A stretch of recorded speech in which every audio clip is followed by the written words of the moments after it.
સ્વાગત છે આજના આ ગહન અધ્યયનમાં. અમ, આજે આપણે એક એવી સફર પર જવાના છીએ જે ખરેખર આપણી દુનિયાને જોવાની દ્રષ્ટિને સંપૂર્ણપણે બદલી શકે છે. હમ એકદમ સાચી વાત છે.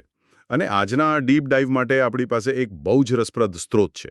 હા, આપણે પ્રાચીન ભારતીય પરંપરા અને પૌરાણિક કથાઓના એક અત્યંત મહત્વપૂર્ણ ગ્રંથ શિવપુરાણના પ્રથમ ભાગના પાનાઓમાં ઊંડા ઉતરવાના છીએ. આમ સામાન્ય રીતે જ્યારે આપણે પુરાણ શબ્દ સાંભળીએ ને ત્યારે મનમાં કોઈ ચમત્કારિક વાર્તાઓની ચોપડીનો જ વિચાર આવે. બરાબર. પણ આજના આપણા વિશ્લેષણનો મુખ્ય હેતુ એ જ સમજવાનો છે કે આ પ્રાચીન લખાણોમાં કેવી રીતે અત્યંત જટિલ ફિલસૂફી અને માનવ મનોવિજ્ઞાનની ઊંડી સમજ છુપાયેલી છે. એટલે જીવન જીવવાની સાચી કળાને રોમાંચક કથાઓના માધ્યમથી કેવી રીતે ગૂંથવામાં આવી છે તે સમજવું છે. અને સૌથી રસપ્રદ બાબત એ શોધવાની છે કે આજના આ માહિતીના પ્રચંડ પ્રવાહમાં જ્યાં આપણું મન સતત સમાચારોથી ઘેરાયેલું રહે છે ત્યાં આ હજારો વર્ષ જૂનું જ્ઞાન આપણને કઈ રીતે દિશા આપી શકે છે. આ શરૂઆત કરવા માટેનું એકદમ યોગ્ય બિંદુ છે. કારણ કે જુઓ, આ કોઈ સામાન્ય પુસ્તક નથી. આપણે એ સમજવું પડશે કે પ્રાચીન કાળમાં રચાયેલા પુરાણો એ ખરેખર જ્ઞાનના વિશાળ વિશ્વકોશ સમાન છે. હા, જેમાં ધર્મથી લઈને ખગોળશાસ્ત્ર અને ભૂગોળ સુધીની બધી જ માહિતી આવી જાય છે. બિલકુલ. પ્રાચીન ઋષિઓએ કુલ 18 મહાપુરાણોની રચના કરી હતી. જો આપણે આજના આપણા વિષય એટલે કે શિવપુરાણની વાત કરીએ તો તેનું મૂળ સ્વરૂપ કંઈક અલગ જ હતું. એટલે મૂળ સ્વરૂપ અલગ હતું મતલબ. એટલે કલ્પના કરો કે મૂળ શિવપુરાણ 1,00,000 શ્લોકો અને 12 સંહિતાઓ ધરાવતો એક અતિ વિશાળ ગ્રંથ હતો. પણ સમય જતાં ઋષિ કૃષ્ણ દ્વૈપાયન વ્યાસ, જેમને આપણે વેદ વ્યાસ તરીકે ઓળખીએ છીએ, તેમણે માનવજાતના કલ્યાણ માટે આને 24,000 શ્લોકો અને 7 સંહિતાઓમાં સંક્ષિપ્ત કર્યો. અચ્છા, એટલે કે તેમણે જાણે એક અત્યંત કુશળ એડિટરની ભૂમિકા ભજવી. હા, બરાબર. આ જ્ઞાનના સાગરમાંથી તેમણે સૌથી મૂલ્યવાન મોતીઓ અલગ તારવ્યા, જેથી સામાન્ય લોકો તેને સરળતાથી સમજી શકે. એનો અર્થ એ થયો કે જે 24,000 શ્લોકો આજે આપણી પાસે છે તે ખરેખર અર્ક છે, સૌથી શુદ્ધ જ્ઞાન છે. એકદમ સાચું. પણ આ ગ્રંથની શરૂઆતમાં જ એક એવી વાત આવે છે જે વાંચીને મને ખરેખર બહુ મોટો આંચકો લાગ્યો હતો. હું વિચારતી હતી કે આટલું જૂનું પુસ્તક અને તેમાં કળિયુગનું જે વર્ણન કરવામાં આવ્યું છે તે એટલું સચોટ છે કે જાણે કોઈ આજના સમયના જ સમાચારો વાંચી રહ્યું હોય. હા, એ વર્ણન ખરેખર આંખો ઉગાડનારું છે. તેમાં શું લખ્યું છે તે તમે જણાવશો? ચોક્કસ. તેમાં લખ્યું છે કે કળિયુગમાં લોકો ભ્રષ્ટ થઈ જશે, તેમનામાં અહંકાર વધશે, ચારે તરફ માત્ર ખોટો દેખાડો જ જોવા મળશે અને લોકો પોતાના મૂળ કર્તવ્યોથી સંપૂર્ણપણે વિમુખ થઈ જશે. જે આપણે આજે સ્પષ્ટ જોઈ શકીએ છીએ. એટલું જ નહીં, એવું સ્પષ્ટ વર્ણન છે કે સમાજમાં સંબંધોનું મૂલ્ય ઘટશે. જ્ઞાનીઓ પોતાના જ્ઞાનનો માત્ર વ્યાપાર કરશે અને શાસકો, જેમની ફરજ પ્રજાનું રક્ષણ કરવાની છે, તેઓ જ પ્રજાનું શોષણ કરવા લાગશે. આ બધું વાંચીને મને એવું જ લાગ્યું કે આ કોઈ ભવિષ્યવાણી નથી, પણ આપણી આજની કઠોર વાસ્તવિકતાનો અરીસો છે. ખરેખર. તે આપણને એ સમજાવે છે કે માનવ સ્વભાવની નબળાઈઓ હજારો વર્ષો પહેલાં પણ એવી જ હતી જેવી આજે છે. અહંકાર, લોભ અને સત્તાની લાલસા એ કંઈ આજકાલની આધુનિક સમસ્યાઓ નથી. હા, સાચી વાત છે. પરંતુ જુઓ, આ ગ્રંથ માત્ર સમસ્યાઓ બતાવીને આપણને નિરાશ નથી કરતો. આ અંધકારની વચ્ચે પણ તે ઉદ્ધારનો માર્ગ બતાવે છે. અને તે માર્ગ છે સાચા શ્રવણનો, એટલે કે જ્ઞાનને ધ્યાનપૂર્વક સાંભળવાનો. આ શ્રવણવાળી વાત સમજાવવા માટે તેમાં પેલી દેવરાજ નામના બ્રાહ્મણની બહુ જ હચમચાવી મૂકે તેવી કથા છે ને. હા, દેવરાજની કથા. દેવરાજ કોઈ સામાન્ય ગુનેગાર ન હતો. તેણે સમાજના તમામ નિયમો તોડ્યા હતા. તેણે નિર્દોષ લોકોને છેતર્યા પણ હતા. બિલકુલ. તેણે માત્ર છેતરપિંડી જ નહોતી કરી, પણ અત્યંત જઘન્ય અપરાધ કરતા પોતાના જ માતાપિતા અને પોતાની પત્નીની નિર્દયતાથી હત્યા કરી નાખી હતી. ત્યારબાદ તે શોભાવતી નામની એક વેશ્યા સાથે રહેવા લાગ્યો અને આ જીવન તમામ પ્રકારના દુષ્કર્મોમાં ડૂબેલો રહ્યો. મને અહીં જ એક બહુ મોટો પ્રશ્ન ઊભો થાય છે. મેં આ કથા વિશે આગળ વાંચ્યું ને તો એવું લખ્યું છે કે આટલો પાપી અને ખૂની માણસ જ્યારે પોતાના જીવનના અંતિમ દિવસોમાં બીમાર પડે છે.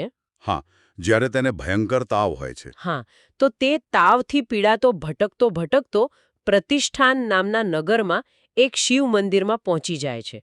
ત્યાં સંજોગવશાત શિવપુરાણની કથા ચાલી રહી હોય છે અને તે સાંભળે છે. બરાબર. પછી જ્યારે તેનું મૃત્યુ થાય છે અને યમદૂતો તેને ભયંકર પાશમાં બાંધીને નરકમાં લઈ જઈ રહ્યા હોય છે, ત્યારે અચાનક શિવના દૂતો ત્યાં પ્રગટ થાય છે અને તેને છોડાવી લે છે.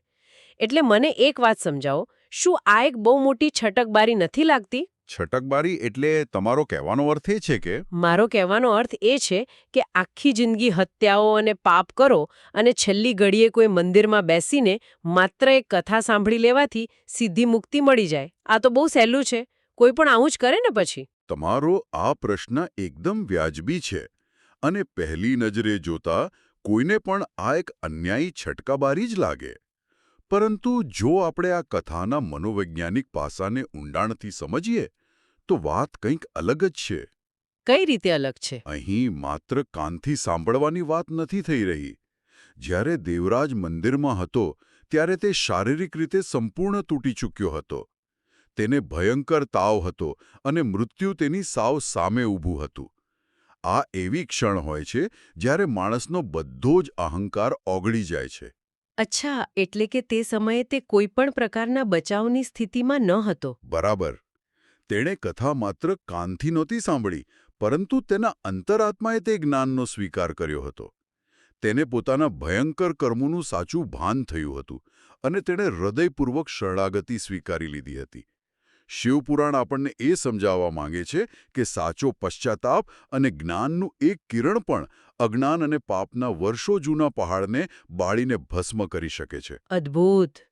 એટલે કે આખી વાત શરણાગતિ અને પશ્ચાતાપની તીવ્રતા પર આધારિત છે, માત્ર હાજરી આપવા પર નહીં. એકદમ સાચું. આ જ સિદ્ધાંતને વધુ મજબૂત કરતી બીજી એક કથા પણ આ ગ્રંથમાં છે. બિંદુક અને તેની પત્ની ચંચુલાની કથા. બિંદુક પણ દેવરાજની જેમ જ એક અત્યંત ભ્રષ્ટ વ્યક્તિ હતો અને તેની પત્ની ચંચુલા પણ એવા જ પાપ કર્મોમાં રત હતી. અને કથા કહે છે કે મૃત્યુ પછી બિંદુક વિંધ્ય પર્વતના જંગલોમાં એક ભયાનક પિશાચ બની ગયો. પિશાચ એટલે સામાન્ય રીતે આપણે કોઈ ડરાવણું ભૂત એવો અર્થ કાઢીએ છીએ? હા, પણ અહીં પિશાચ એટલે માત્ર કોઈ ડરામણું ભૂત એવો અર્થ નથી કાઢવાનો. ફિલસૂફીની દ્રષ્ટિએ પિશાચ એટલે એવી માનસિક અવસ્થા જે સતત પીડામાં છે, અતૃપ્ત વાસનાઓ અને પોતાના જ કરેલા ખરાબ કર્મોના ભાર નીચે દબાયેલી અવસ્થા. અચ્છા. અને બીજી તરફ ચંચુલાને કોઈ પુણ્ય અને પ્રતાપે ગોકર્ણ તીર્થમાં જવાની અને ત્યાં શિવપુરાણ સાંભળવાની તક મળે છે. મેં વાંચ્યું છે કે આ કથા સાંભળતા જ તેની અંદર એક જબરદસ્ત પરિવર્તન આવે છે. તે ભયથી ધ્રુજી ઉઠે છે અને કથાકારના ચરણોમાં પડીને પોતાના અને પોતાના પતિના ઉદ્ધારનો માર્ગ માંગે છે. હા, અને આ ઘટના દર્શાવે છે કે જ્ઞાન કેવી રીતે ચેતનાને જાગૃત કરે છે.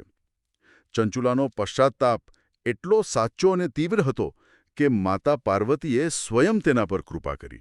અને પછી તેમણે પેલા ગંધર્વને મોકલ્યા, રાઈટ? બરાબર.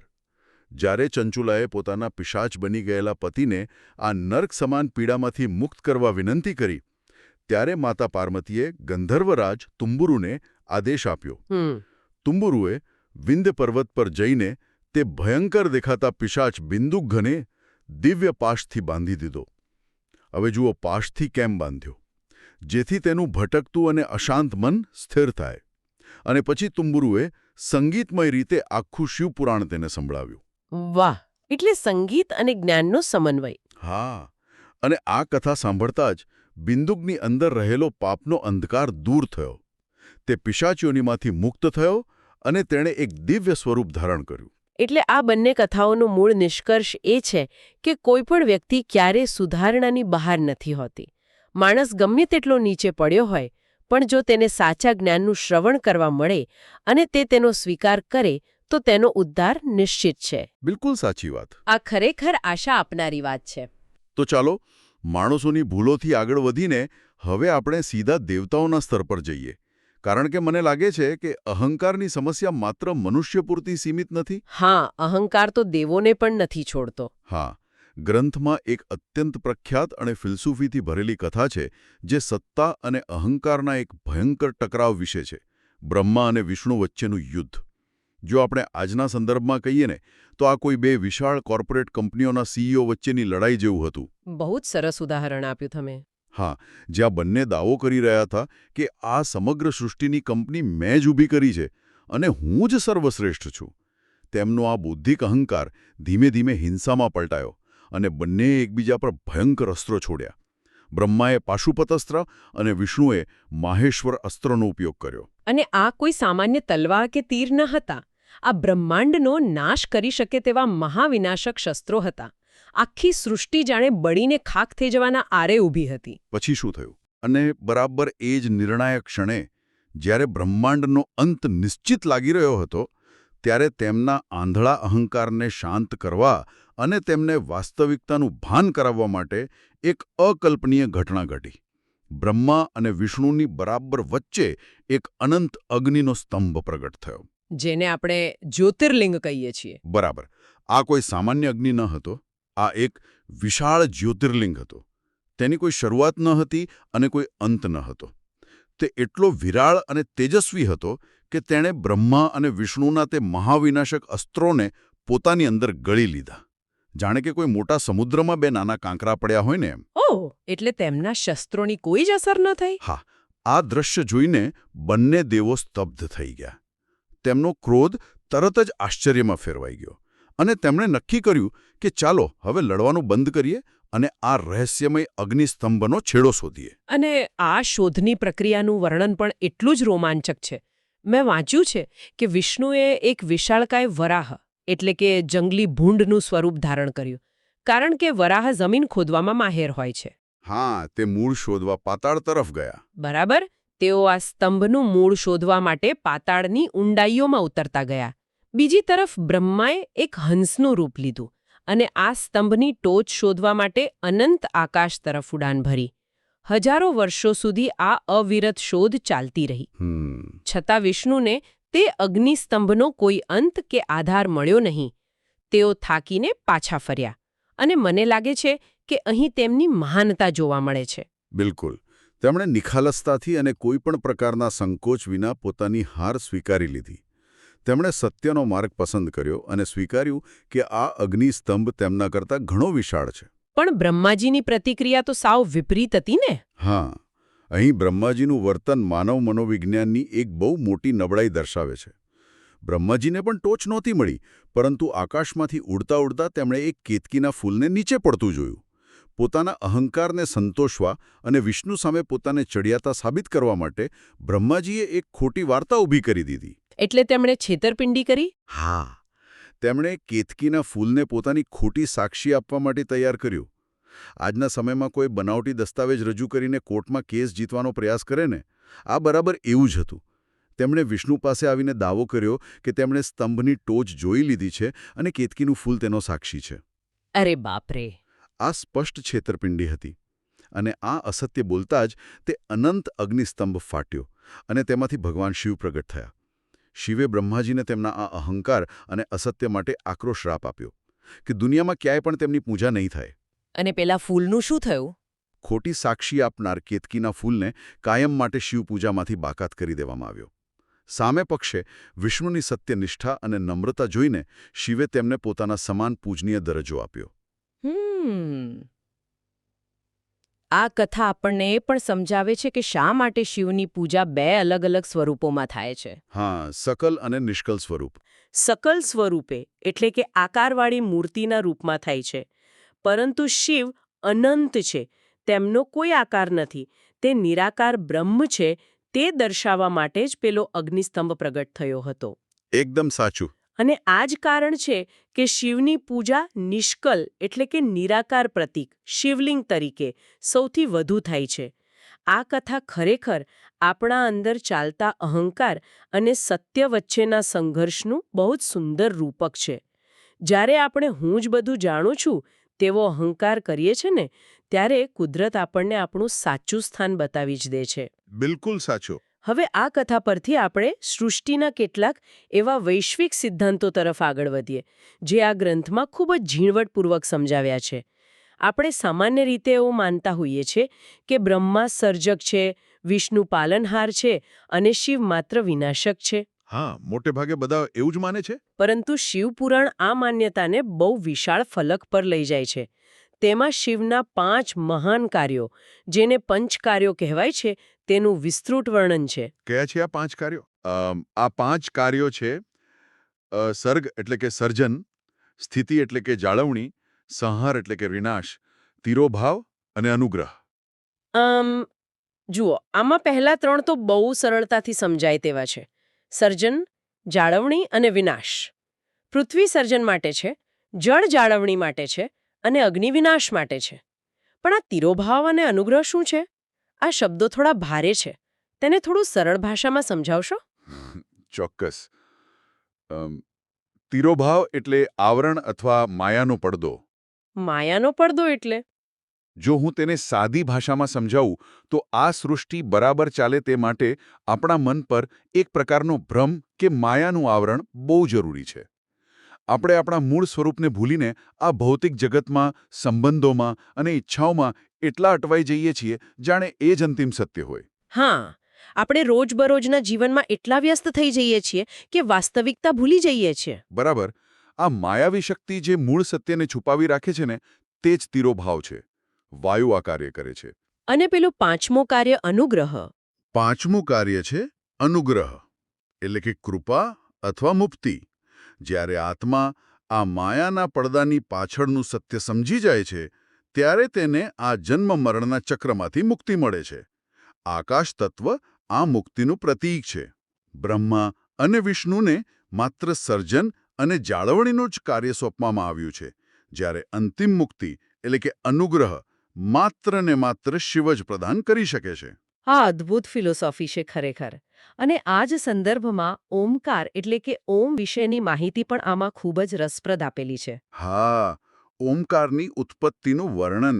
ગ્રંથ જણાવે છે કે જ્યારે બ્રહ્મા અને વિષ્ણુનો અહંકાર તૂટી ગયો અને તેમણે શરણાગતિ સ્વીકારી, ત્યારે શિવે તેમને સૌથી પહેલો ઉપદેશ આ ઓમકારનો આપ્યો. શિવના 5 મુખમાંથી 5 ધ્વનિ ઉત્પન્ન થયા: અ, ઉ, મ, બિંદુ અને નાદ.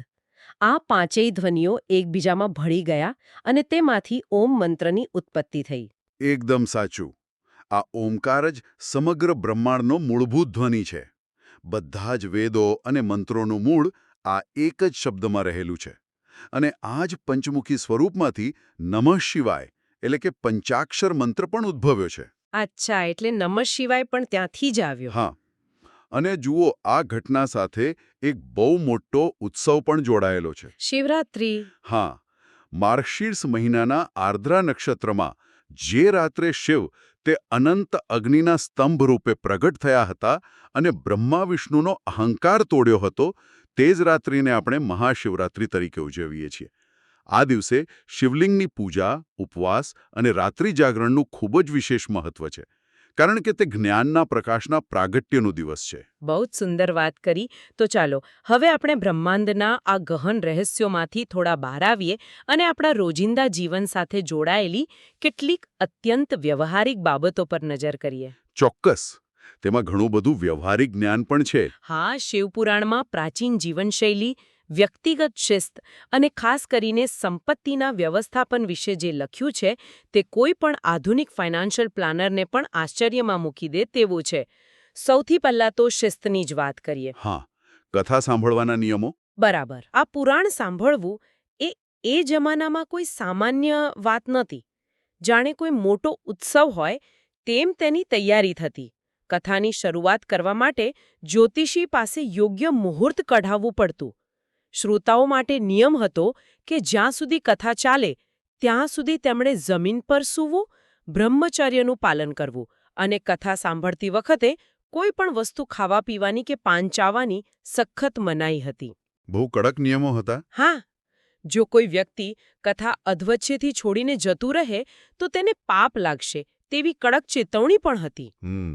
આ નિયમો સાંભળીને કદાચ કોઈને આકરી પાબંદીઓ લાગે, પરંતુ તેનો હેતુ બહુ સ્પષ્ટ હતો: સંપૂર્ણ એકાગ્રતા.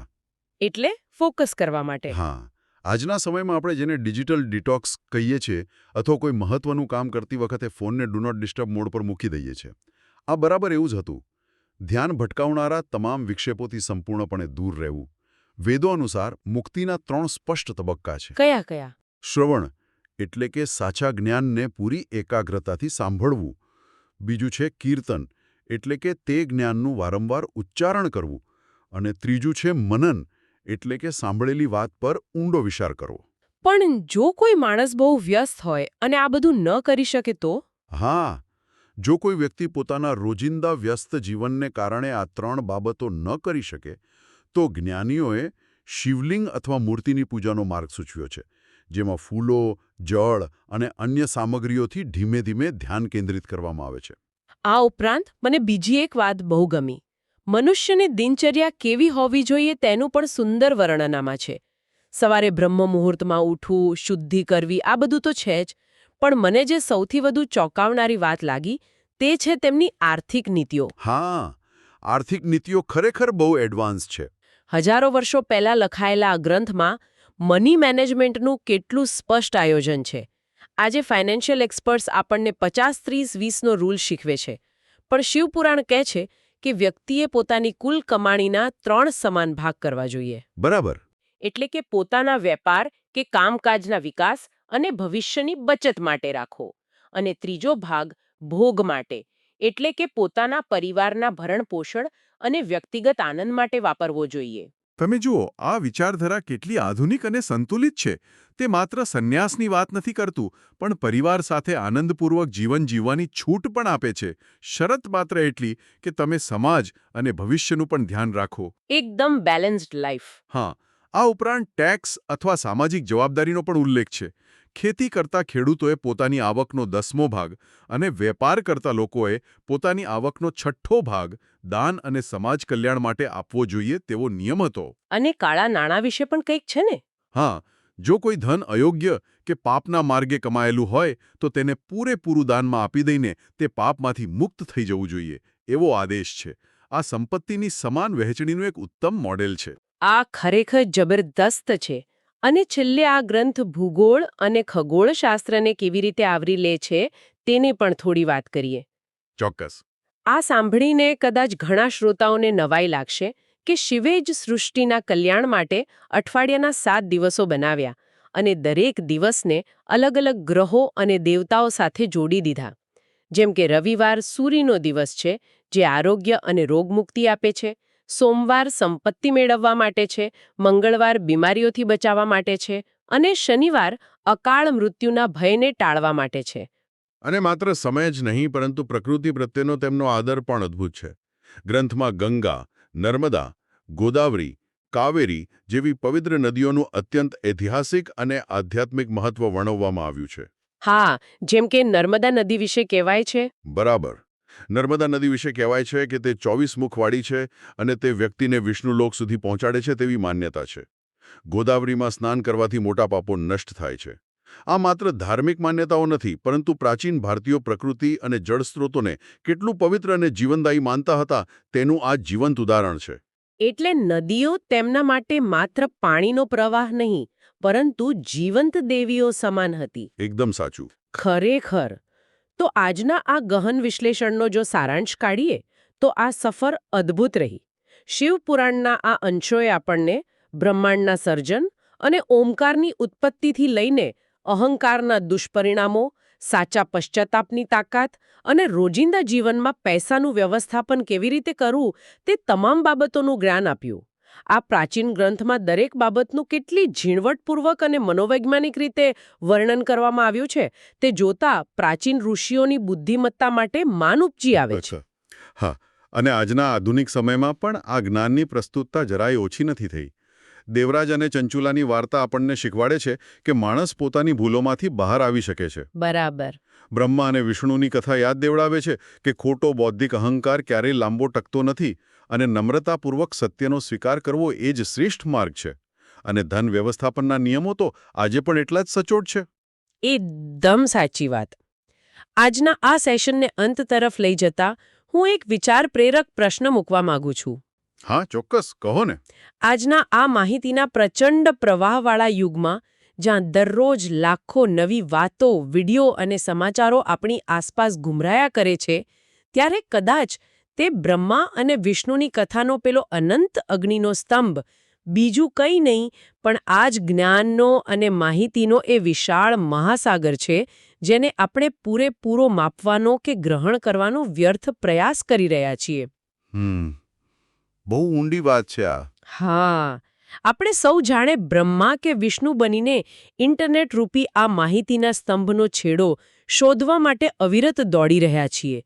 તો શું એવું ન બની શકે કે સાચો માર્ગ એ અનંત સ્તંભની ઊંચાઈ માપવાની આ આંધળી દોડધામમાં નહીં, પરંતુ આપણો હું બધું જ જાણું છું એવો બૌદ્ધિક અહંકાર છોડીને કોઈ એક જગ્યાએ શાંતિથી બેસીને માત્ર તેમાંથી આવતા અવાજને, તે શુદ્ધ જ્ઞાનને પૂરી એકાગ્રતા અને શિસ્તબદ્ધ રીતે સાંભળવામાં જ છુપાયેલો છે?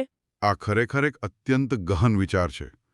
શાંત થઈને સાચું શ્રવણ કરવું એ જ સૌથી મોટી મુક્તિ છે. બિલકુલ. આ સાથે જ આપણે આજની આ રોમાંચક સફરને અહીં જ વિરામ આપીએ છીએ. જ્ઞાનના આવા જ નવા અને અદ્ભુત અંશો સાથે ફરી એકવાર ઊંડા ઉતરીશું. ત્યાં સુધી તમારા અહંકારને બાજુ પર મૂકો, શાંતિથી સાંભળતા રહો અને નવું જાણતા રહો. આવજો.